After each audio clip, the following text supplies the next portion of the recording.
नमस्कार विद्यार्थी मित्रों, पहले हमने देखा मनोभार की परिभाषा, मनोभार का अर्थ, मनोभार किस तरीके से लोगों पर प्रभाव डालता है, मनोभार मानव जीवन पे कैसे इफेक्ट और साइड इफेक्ट करता है, उसके बारे में हमने देखा।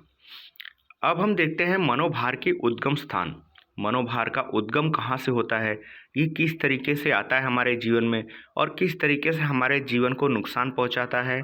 कई बार तहस नहस कर देता है, कई बार इतना नेगेटिव, इतना नैरो माइंड कर देता है कि हमको कोई रास्ता दिखाई नहीं देता और कई लोग कुछ गलत रास्तों का चयन कर लेते हैं। तो उद्गम स्थान में आइए हम देखते हैं, 20वीं सदी चिंता की सदी थी, जबकि 21वीं सदी मनोभार की सदी है। मतलब 20वीं सदी चिंता की सदी थी।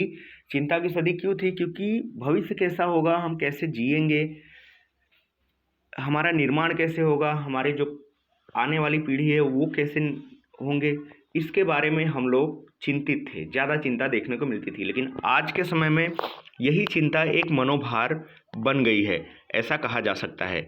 चिकित्सा अध्ययनों के द्वारा सिद्ध होता जा रहा है कि अधिकतर शारीरिक बीमारियों के मूल में मनोभार कारण रूप होता है। मतलब कि चिकित्सा अध्ययन जो किया गया उसके आधार पर कहा जाता है कि मनोभार के वजह से ही ज़्यादातर बीमारियां देखने को मिलती है, जैसे हाई बीपी, लो बीपी, शुगर की बीमारी, मेंटल डिसऑर्डर या ब्रेन हेमरेज,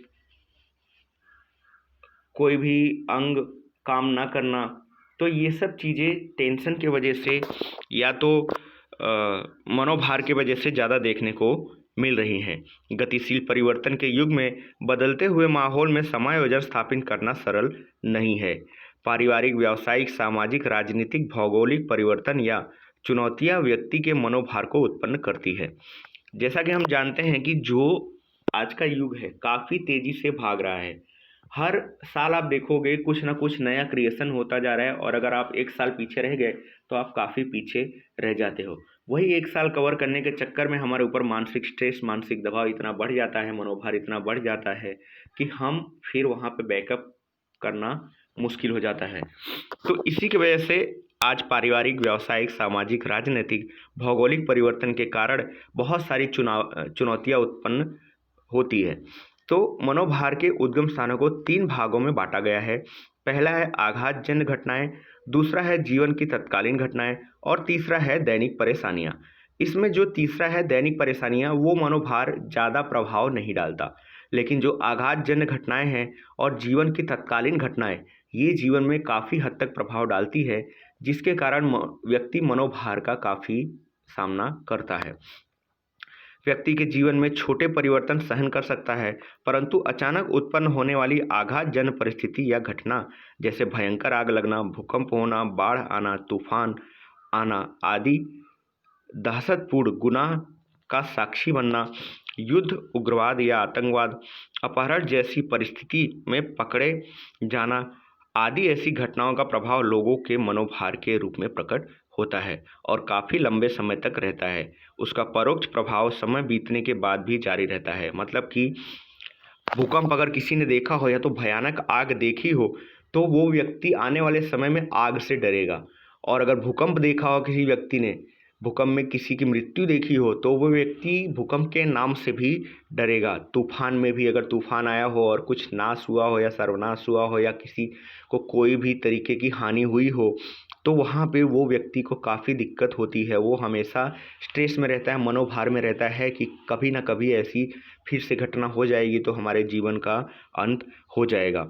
या तो आतंकवाद का सामना किया हो या तो अपहरण में बंदी बनकर छूटा हो, तो वहाँ पर वो व्यक्ति वो सब चीज़ों का सामना करेगा, मनोभार का सामना करेगा, कहीं फिर से मुझे कोई अपहरण ना कर ले।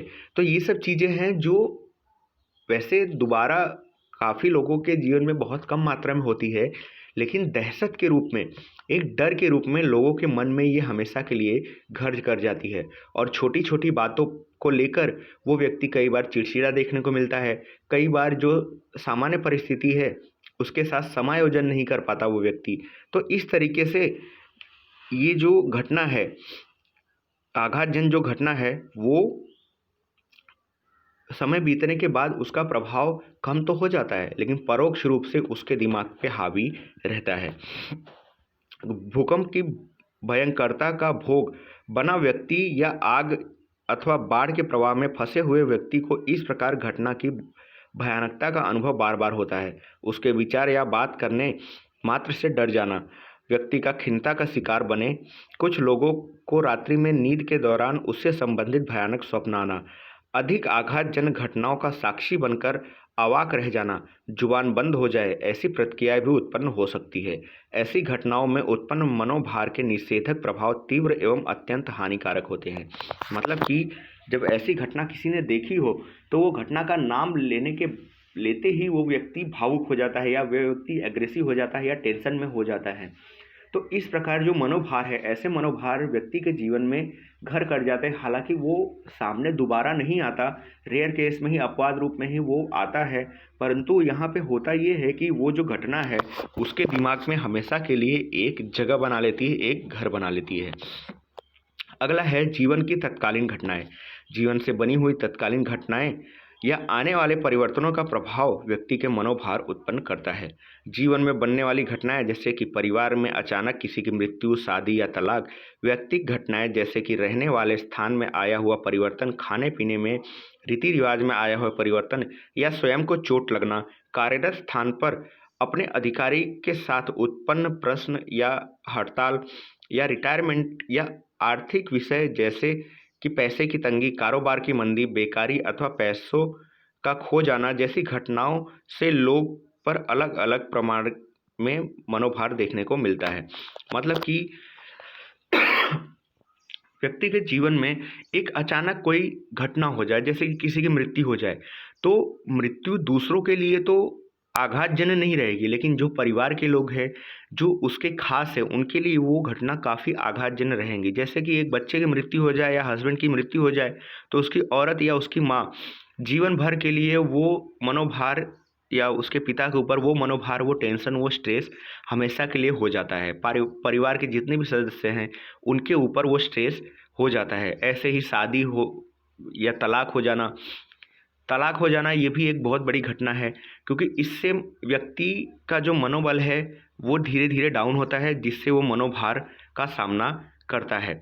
खाने पीने में परिवर्तन, समय के साथ साथ व्यक्ति इधर उधर कहीं जाता है, खाने पीने में परिवर्तन होने के कारण उसका जो शारीरिक हाव भाव है या शारीरिक पाचन क्रिया है वो कई बार नहीं हो पाती है, जिसके कारण व्यक्ति मनोभार का सामना करता है।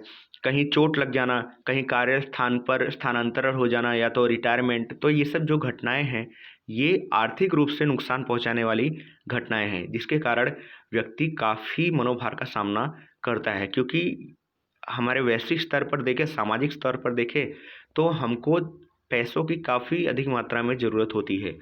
अगर वही रिटायरमेंट हो जाए या तो कहीं निकाल दिया जाए, तो वहाँ पे एक अलग ही स्ट्रेस का माहौल, अलग ही मनोभार का माहौल देखने को मिलता है। अगला है दैनिक परेशानियाँ।